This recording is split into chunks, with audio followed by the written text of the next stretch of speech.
Jambore Pemuda menjadi bagian dari Borneo Youth Program, merupakan program tahunan konsorsium Sempekat Lestari yang sudah memasuki tahun keempat di Kutai Barat. Bertujuan untuk melatih generasi muda agar siap meningkatkan kapasitas sumber daya manusia dan membuka peluang usaha green entrepreneurship sesuai target pembangunan berkelanjutan. Jambore Pemuda mengusung tema pemuda sebagai penggerak budaya tradisi ketahanan pangan lokal dalam meningkatkan ekonomi lokal di era 5.0. Pemuda-pemudi jenjang pendidikan SMA dari 16 kecamatan se-Kutai Barat turut serta dalam Jambore Pemuda ini.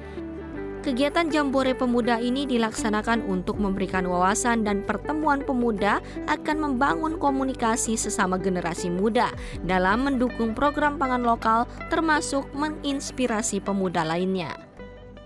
Tanggapan saya sih dari awal-awal itu mungkin seru ya, karena kita bisa melihat banyak-banyak teman, dan juga saya berharap dalam kegiatan ini saya bisa mendapatkan banyak relasi pengetahuan agar bisa di kemudian hari saya bisa menerapkannya. Karena saya juga ada usaha kopi, saya berharap dengan ikut kegiatan ini saya bisa lebih lagi untuk istilahnya lebih menyebarluaskan produk kopi saya.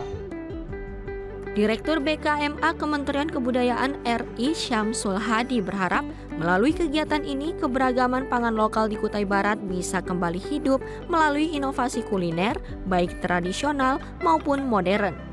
Potensi ini dapat digali dan dikembangkan agar memiliki nilai tambah, salah satunya dengan menjadikan produk kuliner khas daerah dengan dukungan program wisata kuliner di Kutai Barat.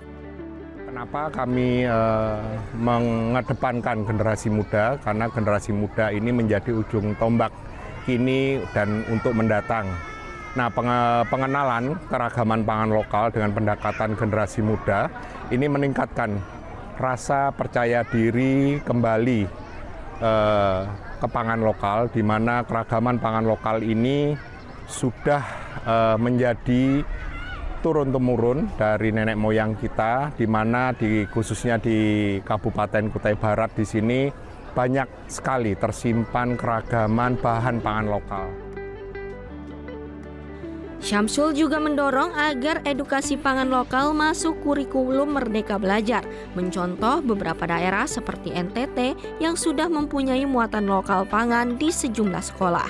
Untuk itu, Kabupaten Kutai Barat juga bisa menerapkan hal serupa, mulai dari jenjang SD hingga SMA, agar generasi muda semakin mengenal, mencintai, dan bangga menggunakan produk pangan daerah.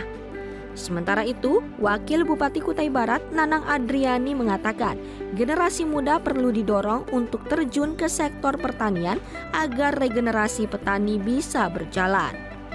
Nanang juga menyoroti kondisi di lapangan yang mayoritas petani saat ini berusia di atas 40 tahun, sehingga tenaga kerja muda sangat dibutuhkan untuk memastikan sektor pertanian tetap hidup.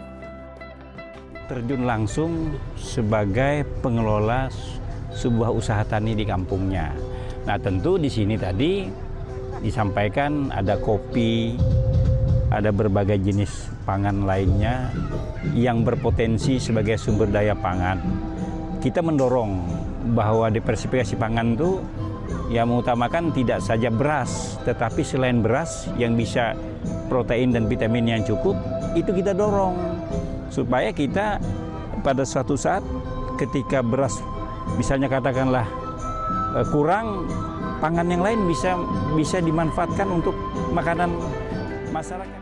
Lebih lanjut, Nanang menekankan pentingnya diversifikasi pangan sebagai langkah antisipasi jika sewaktu-waktu ketersediaan beras berkurang, dapat memanfaatkan sumber daya pangan lokal sehingga masyarakat tetap bisa memenuhi kebutuhan gizi tanpa harus bergantung pada bahan pangan dari luar daerah.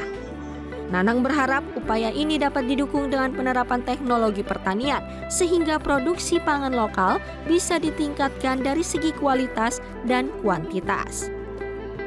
Melalui Jambore Pemuda Peduli Pangan Lokal ini diharapkan generasi muda Kutai Barat dapat mendukung program pangan lokal serta keragaman pangan lokal daerah sehingga keberadaan pangan lokal bisa menjadi ujung tombak ketahanan pangan.